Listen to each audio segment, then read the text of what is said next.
Hello everybody, good morning. Let's get some coding. Let me know if video and sound is alright and let's get started. It's been a long time, streaming as often as before, so hopefully some of you are still here. Hello everybody, good morning. Alright. While I'm figuring my setup, I'm gonna tell you what we're gonna do today. So recently I've shared some ASCII code animations with three.js and shaders. So, and some people actually were enthusiastic that I would share some news about the TSL, three.js shading language. So I decided I'd combine both of those. I'll show you how to create artistic ASCII code animations, but then also how to use TSL for that. All right. And yeah. I'm gonna probably switch the screen now and let's get going.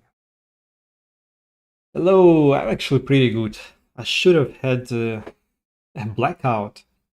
I know, I hope you realize where I am now because I'm in Kiev, Ukraine, and we have blackouts right now. But the blackout were cancelled, so it's actually much better. Because otherwise, I would have to like connect some devices, stuff like that, to the accumulators, things like that. All right, so let's get started. First of all, this whole thing were inspired by the artist which I follow on the Twitter and Blue Sky right now. And Lulu XXX actually does a lot of pretty cool animations, and all of them are like ASCII-ish animations, and you could see like there's a lot of things going on, and it's not directly the thing that we're going to build today, but it kind of inspired me because it's a fresh look on the ASCII code, and also there's some pretty cool artistic things done with just basically symbols, colored symbols, maybe some post-processing and stuff like that as well. It's pretty cool. I actually wonder how it's built because, like, for example, where is it? Like in this case, it almost seems like, what do you use for that? Is it like an optical flow or something, or do you track each pixel in an image? I wonder if you know yourself how to build how to build things like that. Right. So it almost seems, well, yeah, this is, I guess, not suitable for development, but yeah. So it almost seems like it's tracking some pixels on the screen and moving them. Anyway, let's get started. So first of all, let's create the folder. I'm gonna call this, well, I'm gonna call this one just the ASCII. And then, well, I'm gonna get my default template, which is webgl using, but let's give us a minute. Let's run all the things.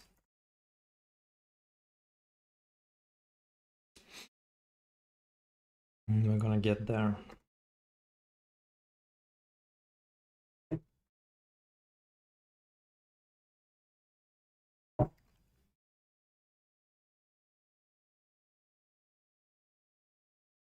Привіт, доброго ранку. Hello to Portugal. Hey, glad to see you guys. Right. Should I arrange the windows? Right, so right now I should see something. Yeah, this is my default WebGL template, which is not the thing we're going to be using today, because today I'm going to be using WebGPU rendering. Even though it is technically possible to do exactly the same thing with a WebGL, like a fallback backend, but I'm going to be using WebGPU today, like going full new tech. Let me try to arrange the windows. Will it work? Yeah, kind of. Ah, yeah, that's because I'm not using Visual Studio Code anymore. It doesn't know where to put the windows because it's a cursor now. I'm kind of stuck with the cursor because, well, it is so helpful. It is now hard. It is now honestly hard to code without it. All right, so let's get started with all of this. Where do we start? First of all, to use the WebGPU version of the three.js, I'm gonna need to do this. I'm gonna remove the stuff that I don't really need right now. I'm gonna leave the orbit controls. I don't need the tracker loader. I don't need GLSL shaders because you don't actually use GLSL in WebGPU. There's a WGLSL. I don't really need the JSUB. So then let's fix the rest. So instead of WebGL renderer, it's gonna be WebGPU renderer now. Instead of what? This I just don't really need. Settings, resize, these things are the same. I don't really have shader material now, so I'm gonna use mesh basic material. Let it be green for now. I have some lights, let them stay. Don't really need this thing. So it's easy as that, and it's probably should just work, right? No? Oh yeah, I have a uniform updated on the request animation frame. I have to remove, yeah. So, well, here goes. We are now using the WebGPU, so it's not WebGL anymore.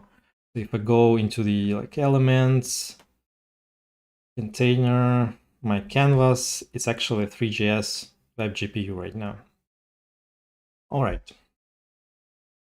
Where do we go next? Where do we go next? Well, there's a number of ways to create ASCII code animations. So there's actually an example, I believe, here on the three.js website, which basically using like honest ASCII. I mean, like a HTML kind of ASCII code. So if I actually can't get the right click in there, but so you know, it is actually this ASCII effect, which is used here. Let's just see for a moment how it's built. Give me the ASCII. Yeah, here's the ASCII effect. And if you look closer, it's not actually like WebGL. I mean, it does a WebGL part, but then it just writes to the, where is it? It's like the Canvas 2D thing, right? So we just sample the image on the CPU basically. And well, while it does work, I think this demo is pretty old and it just was like a proof of concept. In most of the cases, you actually do want to render the ASCII code on the WebGL because you get a lot of things for free, like the post-processing. You know, you can move objects freely, and in here, it's basically just generating the just the string here. So it just renders with the characters, which we won't be using today. So I'm going to show you how, like, my approach, how to do that. There's obviously a number of approaches. You can use the single surface and then put some characters in there. But I actually like to use the instance because I believe I like to think about the characters as the entities. So at some point, maybe you can like move the things around.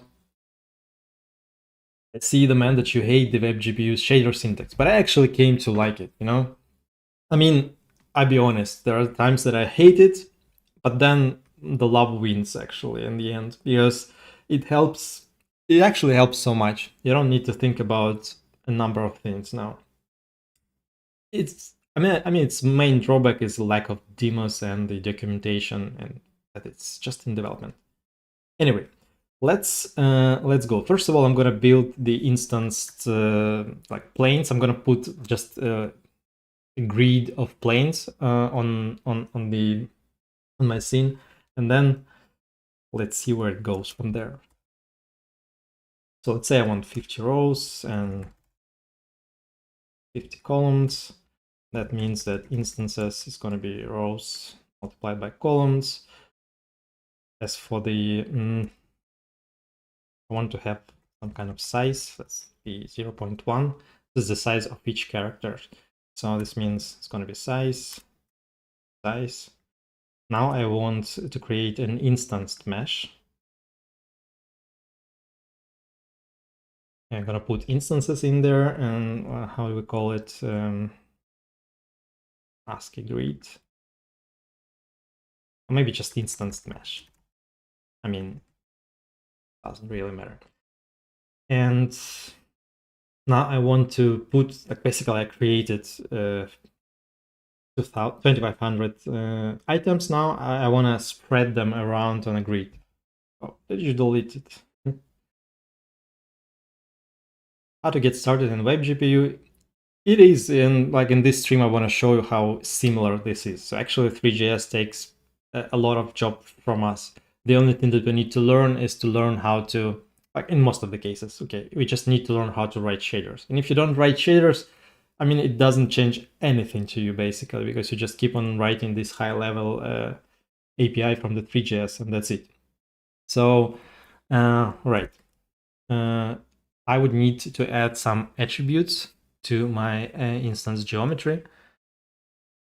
And do I actually need to add some attributes? Okay, I'll just create the loop.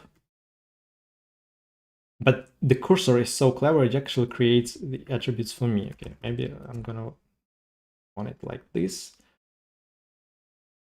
Yeah, the thing is, this will not be centered. But hey, but also, yeah, this is one way to set the position for the instances. And then I'm going to take these values, put them in there. And then I also need to update this attribute. Like in the end, I want to put something like this instanced mesh. What do we need to update? Instance matrix. It's going to be instance matrix.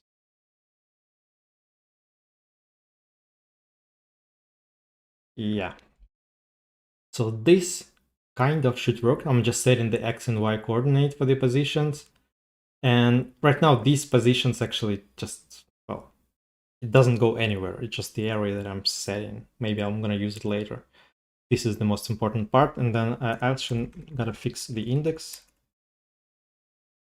So it's 0 by default. Here it's ++. And call it counter. Oh, maybe not. Actually, the index was correct because I'm using it here already. Should be fine. So let's see if this works for me. Okay.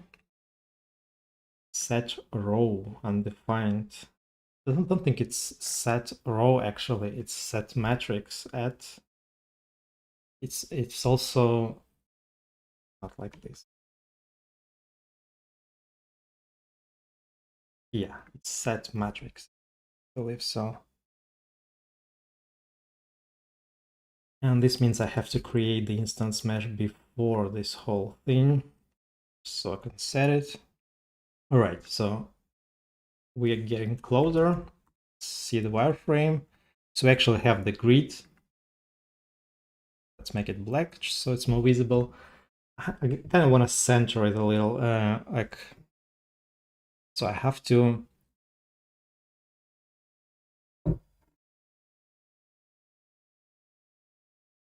do something like this usually for the centering. Yeah, and subtract the columns -1/2. So this should get me what? And multiply it by size. Yeah. Just centering this whole grid on my screen. All right. So far, so good. Okay, the next thing I want to do, I want to start actually writing some TLSL code, because this was all just the preparation for actually writing the shaders. So let's try to do this. I kind of want to also create the set of UV coordinates, but for the like, all right, let's get it on its turn. So first of all, I'm gonna create a separate file because it's just simpler to write it in a separate file. And I came to like these files, which is just export creation of the material, and that's it. So I'm gonna export from the three.js WebGPU, but I also want to export some stuff, import some stuff, not export, like what are the functions that you export from the, let's just get into the JS examples. you have to export some shader functions now. So you can't just write shaders. You have to export every shader function, import every shader function before. So I'm gonna just look for the TSL. Doesn't really matter. There's a lot of nice examples by the Bruno Simon, and well, doesn't really matter which one. I just need this. I'm gonna show you what this. Now these lines tend to get pretty long if you use a lot of functionality from the shaders. As you can see now, it's like, I don't know, 10, 15 different functions that you need to export. So you can just write like vector 3 right now in GLSL code. We now write GLSL code in JavaScript. And yeah, and to do this in JavaScript, you need to export those additional functions, which I get transpiled into the actual WGLSL code later on. And for you, it's just kind of a magic. Let's see. So you can just use shader material or any material. I have to use some node materials, and there's like every material is a node material alternative right now. So I have like a new 3 like this, let's say mesh physical node material right now, which you can then apply some different modifications and just modify this material, or just default node material. And then I can return this material, and let's say like wireframe true, just return this material, and I just try to use this function. Okay, so right now we're using this material I created here, mesh basic one. Then I'm gonna override this one with the get material. Get material is not defined, obviously. Let's import that one. Right, so now we have all black. There's also a lot of warnings about using render async. So let's just use render async. Okay, got rid of those warnings. There's a warning about different three.js versions, which I'm not sure is actually correct because I don't really import anything other than the three.js WebGPU. Anyway, so now we got all black, and that's because, well, this is a basic node material. So how do we go about actually writing some code now, like some shader code? So there's an approach where you could just set the things. So I could do just material, color node, and then equals something. So because I already have the vec4, I can basically set it red. Actually, I didn't have vector 4. I had 2 and 3, but not 4. Now, here goes. This is the first line of the TSL code that we've written. So basically overwriting the color node. And this is an interesting part that, like prior TSL, if you wanted to overwrite, like let's say, if we're using not the node material, but the mesh physical material, you could have written either diffusion color, which is the color that like takes place before like all the reflections and specular things, or you could output, but you could change the output color. Like for now, it's just, well, you just do the output node and you just update that color. So it's basically, if you already did the on before compile, it's kind of the same thing, except all those chunks are now in the different nodes. At least that's how I imagine it. And at least that helped me to create a couple of demos, which I hope just remind me to show you in the end of the stream. I'll show you some cool stuff that I've built like strictly with the WebGPU. All right, you there, guys? Switch to the live chat. All right. So hopefully all goes well for now, right? Yeah. Let's continue. So instead of using this, I'm gonna actually create the function now, because like I just love to organize things in the functions, and it just, you know, makes sense. And you can use this function on different nodes and materials later on. So I'm going to call this one the ASCII code, and there's a special thing called fn, and then do I need any variables? I don't think so. So it's like an anonymous JavaScript function, and which should return something in the end. So I can move this here. So I'm gonna just place this. Gonna return this. And here I'm just gonna run ASCII code. So it's the same, keeps working. So now I can write my shader code inside this function. You can chain them into these functions, use them just like the JavaScript function or GLSL function maybe.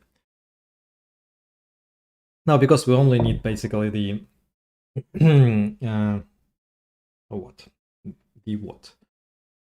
we only need just the ASCII code animation. In this case, I think I can get away with just a simple function. So now, first thing to do, let's sample the texture. I'm also gonna move the camera a little bit further, maybe like this.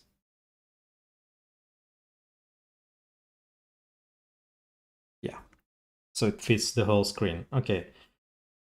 I have a texture prepared here, just the portrait of the Natalie Portman, which actually shared on the blue sky. And to like blue sky more and more. So I have the portrait PNG. Let's import the portrait.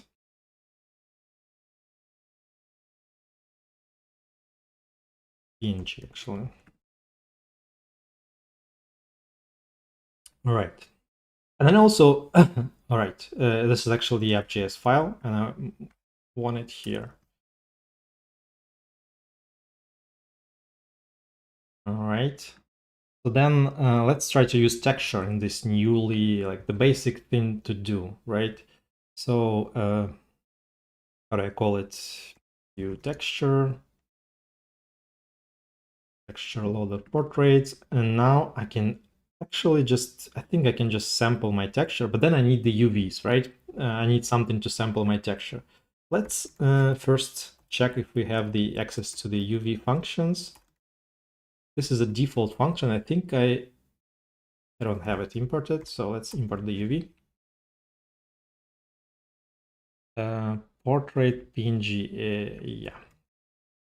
So now we have the set of UVs, and although I can actually sample my texture, so let's texture color or something. So even though we're writing now like the shader code, I'm actually using the JavaScript syntax, and I think it's just texture, and then we can use uTexture and the set of UVs, and then instead of outputting the this thing, I can just output texture color. And texture is not defined, and we're gonna see these things a lot. So, well, now we have 2500 Natalie Portmans, which I really don't mind at all. The more Natalie Portmans in the world, the better. But I actually need just one, and the big one. So for this, I will need to create the other set of UVs. I'm gonna just use an attribute here. So these UVs equal new instances 2, and then in here, like the UV, yeah, basically this. So just a set of values between 0 and 1, and then I'll need to attach those attributes just like before. Even though it's WebGPU, it's just the same syntax. So it's going to be this instance, this geometry, I think, right? What do you use for, I keep forgetting now. I think it's geometry, not the instance mesh itself. And it's not the buffer, I think it's instance buffer attribute. Let's call it a pixel UV. So now we have an attribute, and I want to use this attribute, which is another thing to add here, because I need to add the function attribute here. And then I could either directly use this attribute, so instead of these UVs, I can sample, but let's preview the attribute first. So it's two-dimensional thing, so I can maybe replace these two things. So this is this is how I'm trying to use the attribute directly in the fragment shader, which is really not possible in GLSL. You would usually create the variant and then transfer the attribute, geometric attributes, to the fragment shader. But right now we are actually using attribute directly in the, I think the TSL team took the heavy lifting for this. So if I'm inserting this attribute, it's probably just creates the variant for me, which I can use in the fragment shader. And now we see like the correct UVs, which can be used to sample the one and only Natalie Portman, right? So let's do this. Now we got something. Getting closer. Actually, what I want to do next. So now I have these pixels, the brightness and stuff. Where do I go next? I think I need to create the set of I need the color. Yeah, let's first implement the colors, because this artistic ASCII code animation actually involves both colors and the ASCII code. So synthwave. So let's see how you use colors. So here's the synthwave, one of the synthwave palettes, and let's create just a JavaScript object. So all those palettes. You guys are being quiet today. Is everything all right? You keeping with me? This is what I'm doing here. So it's not that complicated, to be honest, and this is why I actually like it. So it almost feels like magic writing the shader code now. We didn't write much, but anyway. So we have the palette. Now I think there's a number of ways to do this. Maybe this is not optimal, but I'm going to use the uniforms. Uniform. So I'm going to do the each color. I'm going to create the uniform for this one. So I probably could have used like the uniform, the array type for the WebGPU, but I'm not really sure how to do that, to be honest. So I'm going to do this. I'm going to do uniform, and then I can use color, and I can use directly the JavaScript color, and I create the color for each of them. And I think I need the color. Oh, I already have the color. Lucky me. So now let's get back to the demo. Uniform has already been declared. All right. Now we have this. Now I want to color my pixels according to their brightness. So depending on the brightness of the pixel, which is texture color R, so const. But there's also like a thing that you usually want to correct the brightness a little bit. And I know already that I'd rather apply a little kind of gamma correction or just some weird gamma correction to the color. And this is going to be the brightness. And let's do something like this. O is not defined. Okay. Now you see how it could change the image. Either do it brighter or I don't know. This is the gamma correct version anyway, which seems pretty much correct. Okay. Now I want to quantize kind of like I have millions of shades of gray here, and I want to have just 5 colors for each of them. How do you do this? So I'm gonna create like the final color variable, which is going to be uColor1. I mean, you could create it with the steps or some other ways. I kind of want to with the like if-else conditions. Kind of want to avoid the if-else conditions as much as I can. So I'm going to create it with a set of step functions. So first of all, the final color is just this, and in here I'm gonna just output the final color, which is working correctly for now. And then like it already tries to help me with the if-else conditions, but I want to use this step function. So I'm going to use the final color equals, I guess I want to avoid the const then, and just use the let function, let variable. Yeah, kind of like this. So it's gonna step, but I think this is what I need 2, 3, 4, but also need 5. 2, 3, 4, 5.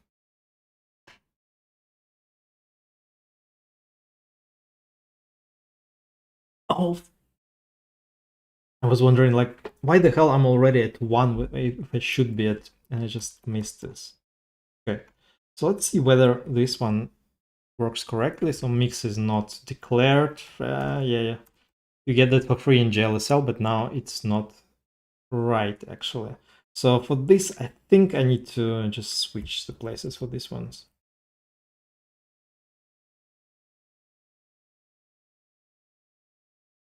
It like this, and now we're getting something. Now, depending on like the brightness of the pixels, like let's say with 1 we get this. I think it's actually looking better now. Like even though this is a darker than it should be, I think it's looking better, and you can actually play with it depending on like what kind of what's that exposition or something you get on your scene.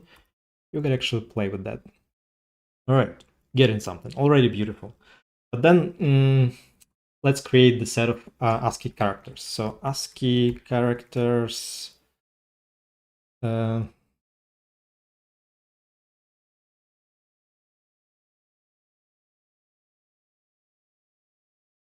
Yes, I'm gonna just take something from the Stack Overflow, like all of us do pretty much. Something like this. Now, to use ASCII characters in here, like I could use some libraries which render the font, but I think it's better to just use a single texture. It's gonna be much faster to sample a single texture, and I'm gonna real fast do this. So this, create ASCII texture. And then this I'm gonna use the canvas 2D and just render this whole texture. So let it equal. Do I have something?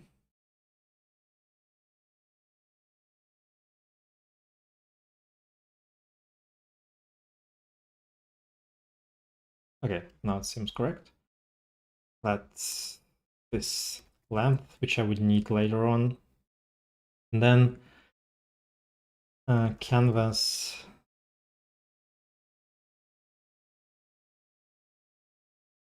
Then I want each character to be like 64 by 64, let's say. So the canvas is going to be this length multiplied by 64. So I'm going to have like a really long texture. And the height would be, the hell tried to help me. It's not correct. And the height would be 64. Then I would need to set some fonts in here, and then I would need to render each character in my texture. So okay, let's write the finish of this whole thing is gonna be new 3 texture canvas needs update, and when this function is gonna be returning the canvas texture. So right now I'm actually using the texture in here, but I want to transfer it as the argument in there. So let's do this. Texture, texture, texture. Now the most important part. So I actually need to, how do we do this? CDX fill style 0. We're gonna fill it with black. Then we're gonna fill style white. We're gonna need to set font here. So it's gonna be I think when I created the animation, I used the Menlo using 40 because the height of each square is 64. Yeah, I kind of want to use text line. Does text baseline actually work? I'm not sure. So, and then I'm gonna add this one to my my whole scene just to see.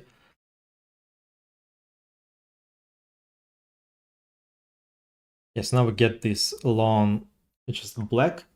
Now I need to loop. And where I put each character. So it's gonna be, to be in the center, I would need to add 32 for each.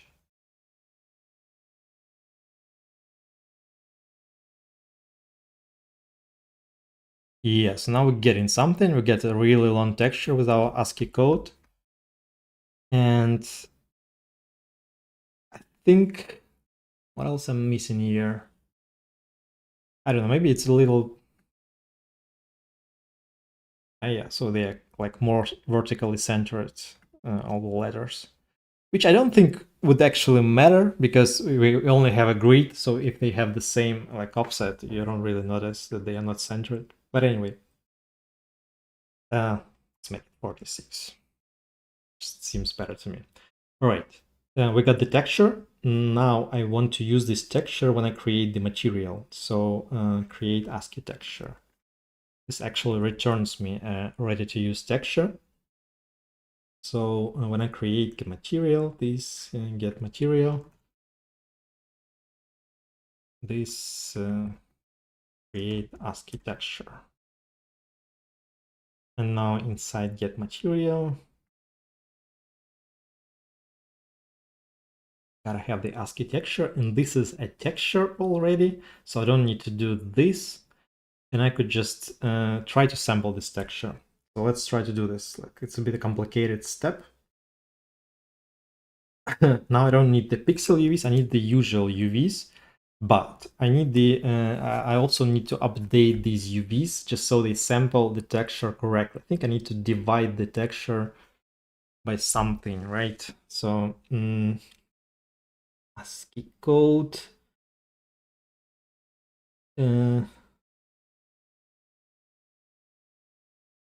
I have the texture color in here. Kind of want to create the ASCII UV, which is going to be the UV, or maybe like vec2 UV X, and then UV function Y, and then this is not enough, and then I need to chain some things. So I need to actually divide by the length of this whole thing, right? So I need to have the length here as well. Correct? Or am I correct? Length, which is length my texture, because I need this value. I already set it to this length, right? Somewhere here. Yeah, it's this length. Basically, a number of symbols, and I need those to correctly sample each symbol. So I have the length in here, and now this length is just in here, and then I can try to... Copilot gets in the way, cursor. So I need to sample it. So const ASCII code is going to be texture, ASCII texture, ASCII UV. Okay, so I don't see anything for whatever reason. I guess I'm gonna like remove this texture because it is correct anyway. Boom, boom, boom. Yeah, it was pushing away my canvas. Right. Now I just sampled this ASCII code thing, and this is a 4-dimensional thing, so I can just set it as a result. Yeah, and we're getting something. We're getting the first symbol. Now, I want to offset this thing depending on the brightness of my texture, but I want to sample it stepping like exactly 1 divided by length, right? So this is like a 0, right? Because this is the first symbol in here. So now these chains could be pretty... Let's just say 0.5. Yeah, and we see just a random half character in there. So what I want to add here is actually... so I want to multiply my brightness with the length. This way I get the floor of it. Yeah, so I'm going to get floor, and then brightness multiplied. So even though in GLSL it would be just the like asterisk sign, in here you actually need to do this, and it gets a little crazy with these things. Like, I hope I can do this. So I have the UVY actually the same because we only move characters along the horizontal line. So in here, add floor brightness multiplied by length. Is that? And I also need to divide this by the u length because we need values between 0 and 1 anyway. So all of these floor thing need to be divided by the length. Okay, I don't have anything now, and because I don't have floor. Okay. All right, getting somewhere, right? So we got the characters. Now, depending on the like the brightness of the thing, we actually get the proper character, which is super cool. Now, while we are here, while I haven't forgotten, I have to add a bit of a randomness to this scene because it looks kind of boring that it's just the dots on the background. We're getting somewhere. Hope we can manage a lot more to do today.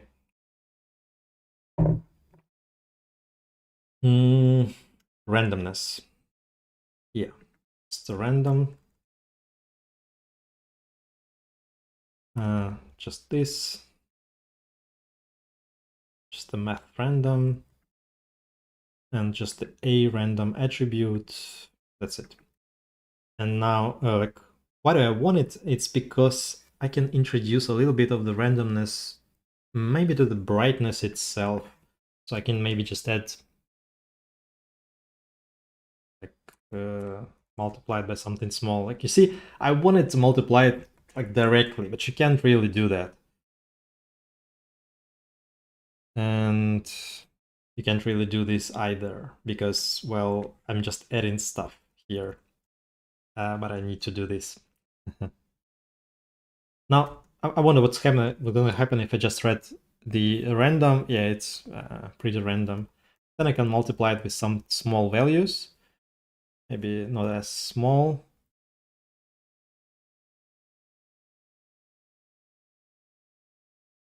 Maybe...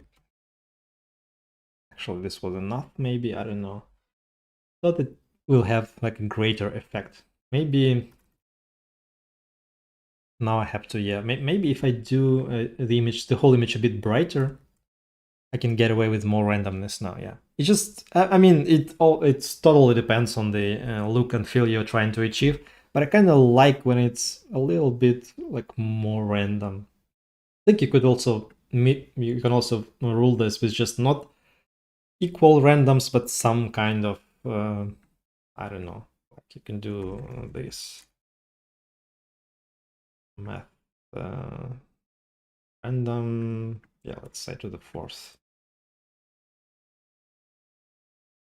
Like this way you get some big random values, but then most of the cases it will be just small. So this way I can maybe... no, this is too much. All right, let's not play too much with this. Let's move on. Now I want to use colors with my ASCII code. So I have the ASCII code texture and I have the final color. So I can basically multiply them together, even though one of them is actually 4-dimensional value and the other one is 3-dimensional value. And now we're getting something. Now it's much more beautiful and cool. What's also cool about the canvas is I think when I tried to use it, you could you could actually use some kind of blur in the canvas 2D, from what I remember. So you could just do something like, let's say, not for all characters, but it's already beautiful. But you could do something. Let's see. Canvas 2D. Where's Canvas 2D? Here. So let's say if the character is like bright, so this means... By the way, what's the length of my string here? So it's 91. Okay, let's say it's like some kind of bright character. You could do...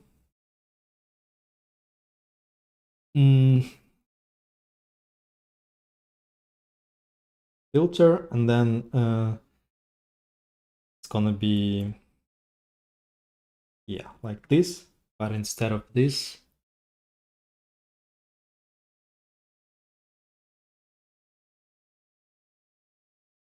And in here, like j, let's say 3, j multiplied by 2. And I'm going to write the same character, but just blurred. And then in the end, I would need to actually do the blur 0. Maybe none. Yeah, you could see that some characters are getting this kind of bloomy look. Okay, this is obviously too much. Yeah, it's like they're glowing, right? It's not post-processing bloom in itself, but it's a bit more. Adds an oomph to the image, right? So what else? What else? What else? I think I kind of want to change a little bit the gamma correction. So this way, it actually gets more details on the shadow part of the face. Like you get this kind of couple of bright characters on the shadow part. And you can actually bring them even more with the just basically power.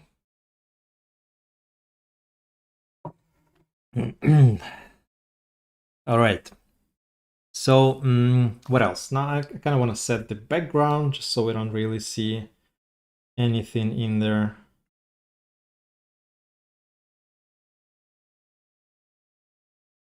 All right. The last thing that I wanted to do, actually, it's already pretty cool, right? What else do we want to add here? Texture. Let's add another scene. So let's add some. Let's try to render some dynamic scene with this one. So I'm gonna add this another scene. Scene 2 is gonna be camera 2. Yeah, whatever. Don't really need to add this. And then I'm gonna just add a couple of cubes in there. I also want to create the render target. It's gonna be WebGPU. It's not WebGPU render, it's just render target now. And then so it's like a simple post-processing step that's what we're gonna do today, right? Right now, I'm gonna render the dynamic scene with this one. All right. So I'd be honest with you guys, I hate to see Russian language on my stream. I will not ever respond to anyone speaking Russian. If you're from Ukraine, just use Ukraine. If you're from Russia, I don't really care about you at all. So yeah, just wanted to make that straight.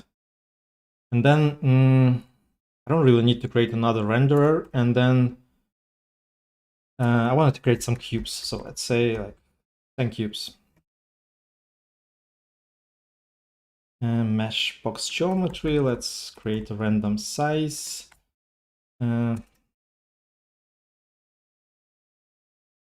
Range min max. Just some random values between two values. Gonna be range, let's say 4, some different cubes. So this will have the sizes. The material is gonna be mesh physical material, just white, and then position is gonna be random, but then I also want the random rotations for them. And maybe even more random positions, maybe not. Okay, let's create another scene here. Maybe before my original scene, and then WebGPU render target still fixed me. Just render target. Now let's try to render this whole new scene. So it's gonna be 2, 2. And now we don't have any lights in there. So let's use this scene, add light. Add some pretty strong harsh lights in here, just so we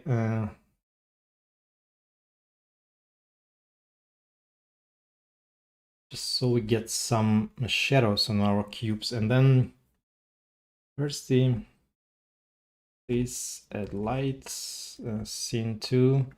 Right, now we get some cubes. I think I want them probably bigger than that.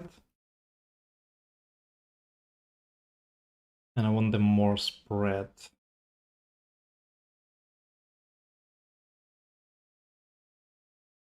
And I want more of them.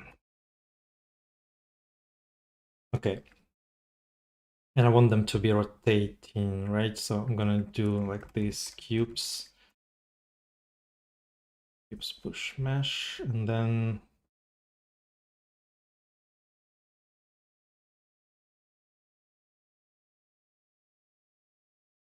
something like this. All right, and now I want this to be rendered in my ASCII code scene. So how do you do this? How to do this simple transformation? Let's let's bring back. Let's first render this to the render target that we have. So this renderer set render target. Let's render the alternative scene. Then I'm going to set the render target to null. And then I'm going to use the ASCII code scene. So right now nothing should change. Right? I should just get the ASCII back. And then how do we change this? Actually wanna I have this as this render target. Yeah, so I can actually set this as another texture to my get material in here. So alternative scene. Yeah, of course I've used, like, I have a separate file. It's just TSL. This whole thing is a TSL. I mean, it might look like a JavaScript to you, but this is straight out TSL. This is how the new shader language looks like in uniforms and attributes. And I'm going to try to use even post-processing if I can. And even now I'm transferring the texture, the render target texture, to my TSL shader right now. So this like scene, this render target texture. And then I can try to use it here. So instead of sampling the Natalie Portman, I'm gonna try to sample now, instead of, this is where I do this, I'm gonna try to sample scene. And we already have something. Now, because my screen is actually kind of squarish, I can get away with it, but probably this is what we're gonna need, this camera aspect. Probably the other way around. What? What did break now? It's obviously the other way around. Yeah. So now we get some ASCII code animation. The last thing that I wanted to do, just to show you, like, there's some limitations to this, obviously, and I've forgotten some stuff to add into my TSL code. Like, I'm going to show you how you can distort the vertex shader coordinates as well, not just the, like, we've played with the fragment shader a little bit here. So this is what we did for the fragment shader. Just updating the color node, sampling two textures, one with the ASCII code, the other one with the actual scene to render, and then like applying some transformation to the UVs, just summing up. And then just so we'll be able to sample this. And pretty cool and get this artistic look. And now, well, Natalie Portman looks much better than 100 of cubes. That's what we realized. So to actually this look good, we need either some cool dynamic in here, or I could maybe also do something like this. Like the cube position, what's that? Y is gonna be math sign. I also need the index.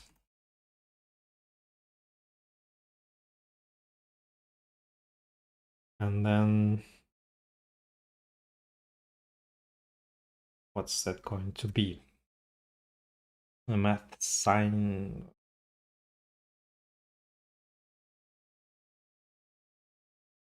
I'm kind of just getting dumb at the moment. So probably, yeah, this plus I just some time. Maybe I'm gonna move the camera to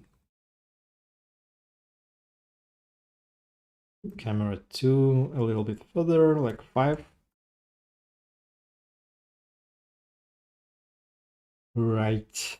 And then probably want to increase the amplitude. Yeah, well, it looks more interesting. Now we can guess where the cubes are at least. So we got something. I can also you wanna do this Unicode symbols.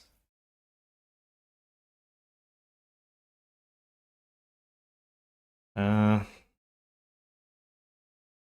just wanna something weird. Like you obviously could use any symbols. And the artist that I referenced at the beginning, he uses just some really weird symbols because it looks more interesting. Where do I get other symbol? Maybe something like this. I don't know what this is. Unicode characters for Armenian eternity sign. All right.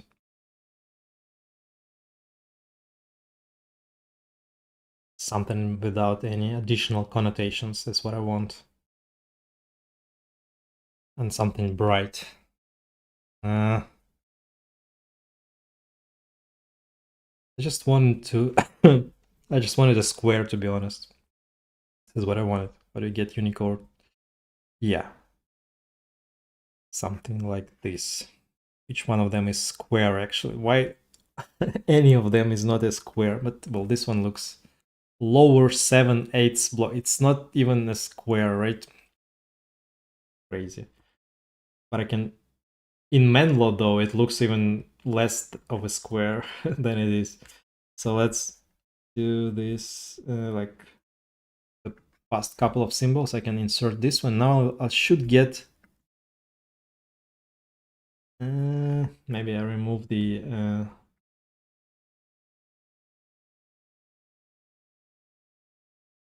some reason I don't really get it. Maybe that's because I don't really get the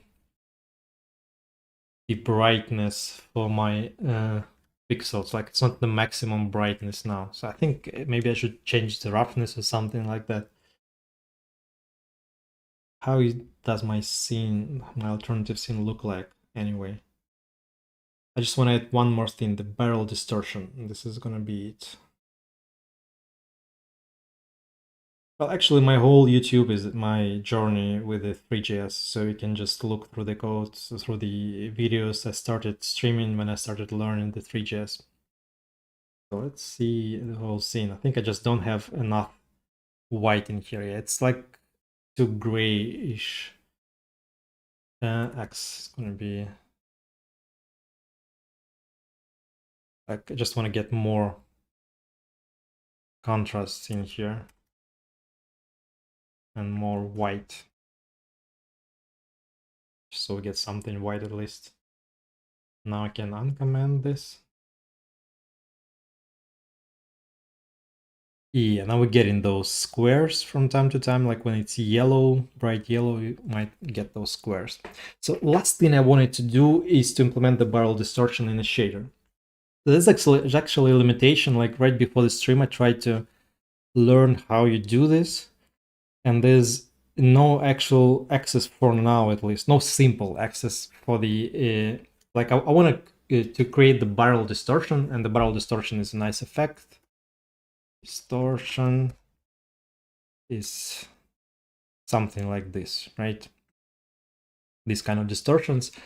And to do this, I would actually need to access the vertex world position of my each instance, and there's no simple way for now. I hope in the next, probably in the next version of the three.js there will be. There's just a discussion that I found yesterday or today discussing this lack of direct access to the world position of each instance. You get this world position for the non-instanced objects, but for the instance there's an like additional instance position. So what I wanted to how do I want it to mitigate this is by actually implementing the instance positions myself.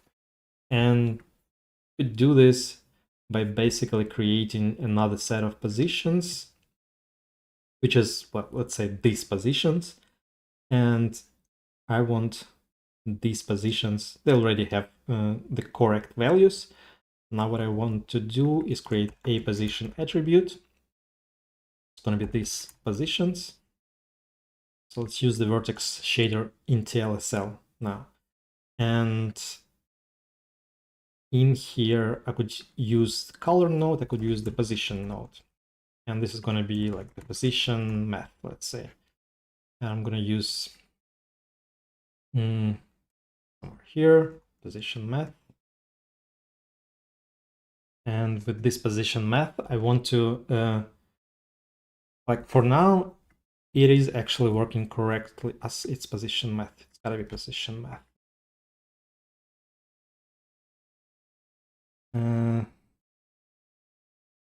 It's not working anymore because why is it? Because I'm doing this. Yeah, because it doesn't return anything. So I have to return something. Position local. Or is it just position local? Or I just don't have position local imported. You have to import everything. Maybe it's not a function, it's just position local. Oh, it's already been declared.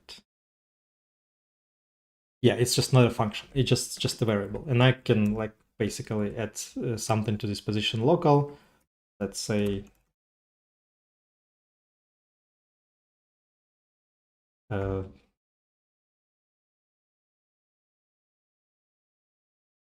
something like this. Does it actually work?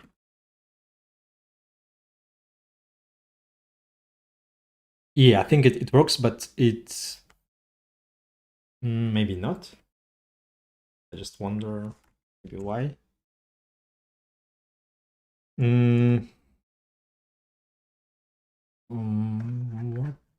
Why doesn't it work? I think I should be able, like, let's say const p position local, return p. Maybe I can just can't overwrite position local and then py equals, yeah, something like this.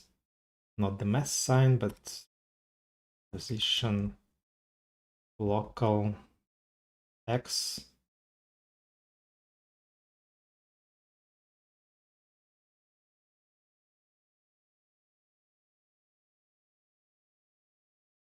All right, I broke something. Why doesn't it work for me actually?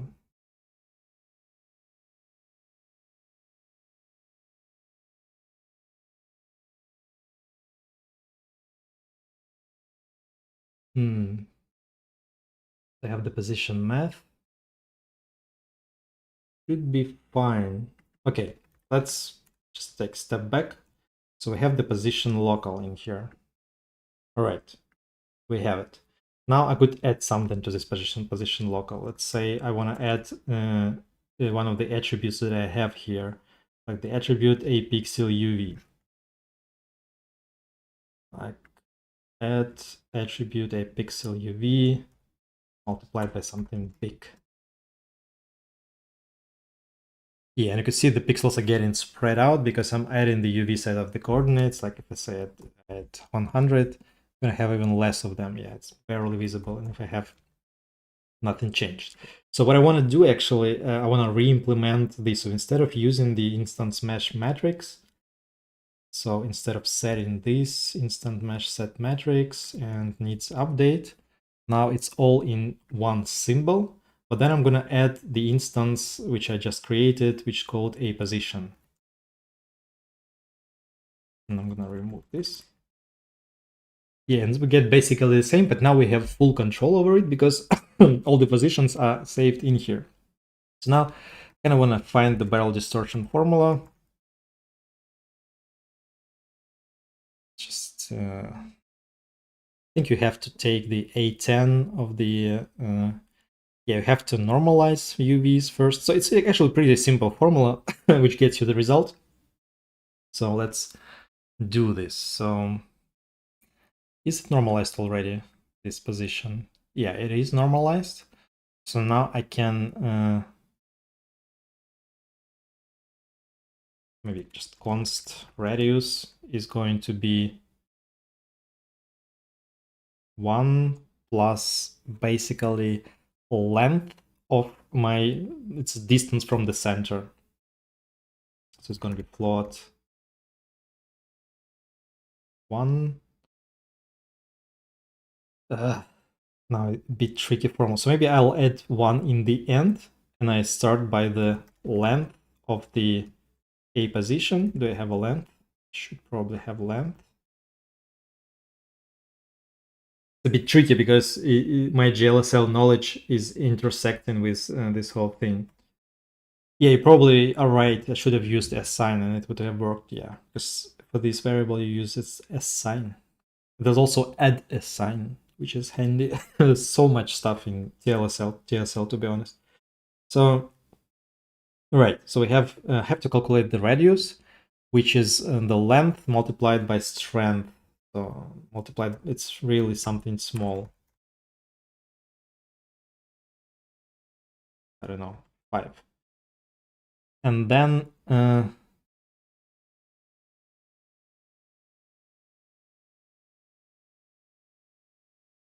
I mean, it's weird. It's not how I remember this barrel distortion function, but maybe GLSL barrel distortion.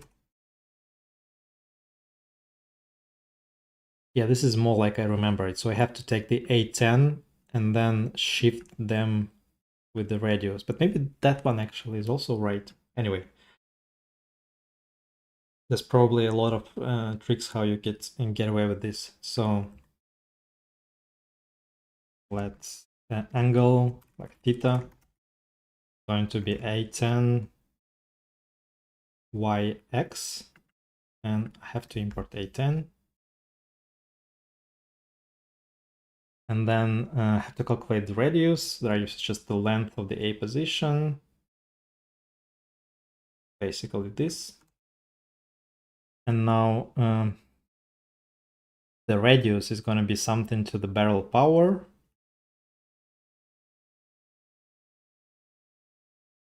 So we have to do pow on this one, and then the barrel power, let's say 0.5.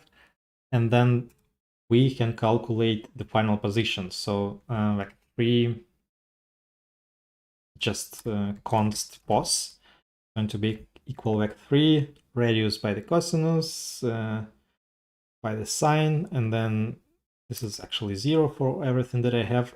And then this pos, I could basically use it, or should I add it to the position local?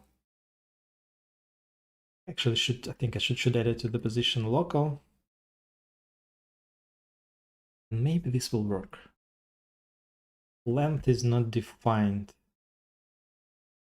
How is it not defined? Okay, I have to go to the, there's length.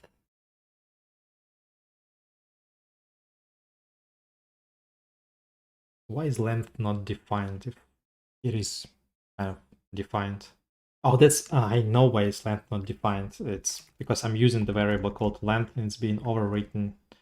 So instead of this,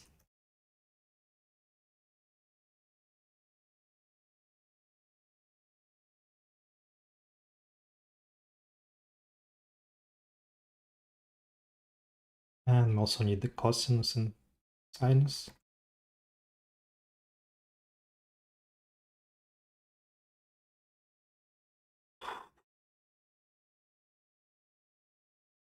There's some non-values.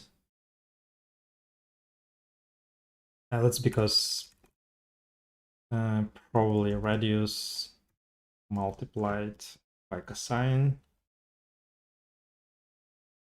and the same goes for sine.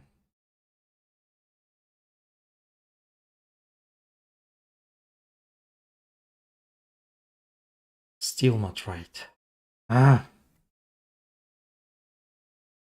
thought it was a simple trick. Now the warnings are not really helpful. Like I'm looking at these warnings now, they're not really helpful.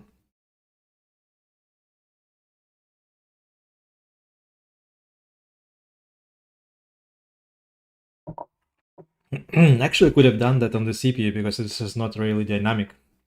But anyway.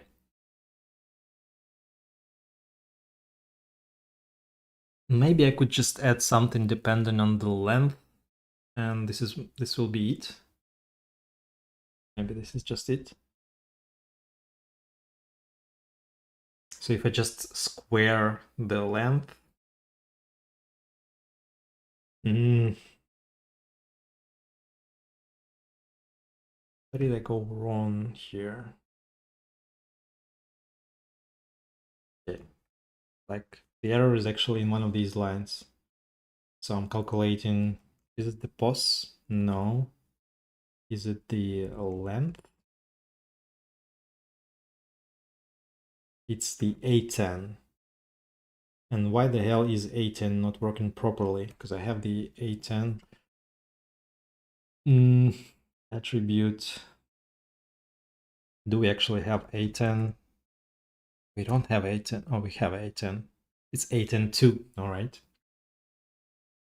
Okay.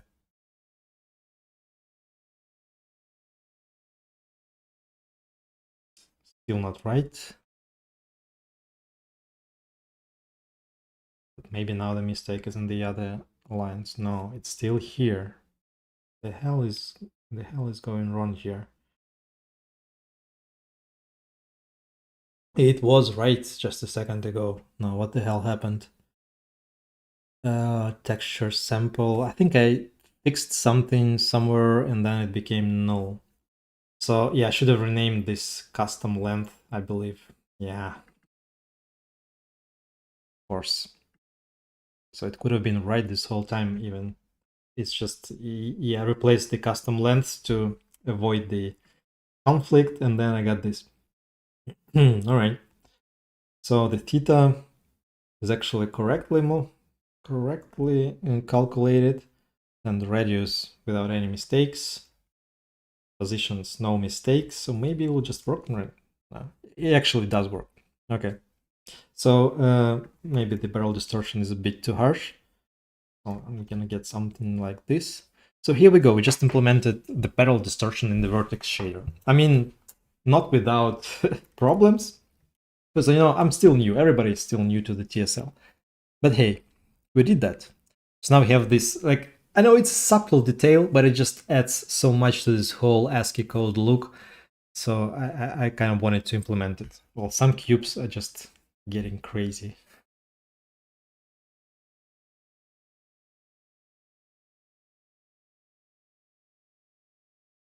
And made this a bit slower. So this is how I created actually the animation that I created like in Twitter and Instagram that I posted recently with some tubes animating. And it's so freaking advanced, this thing.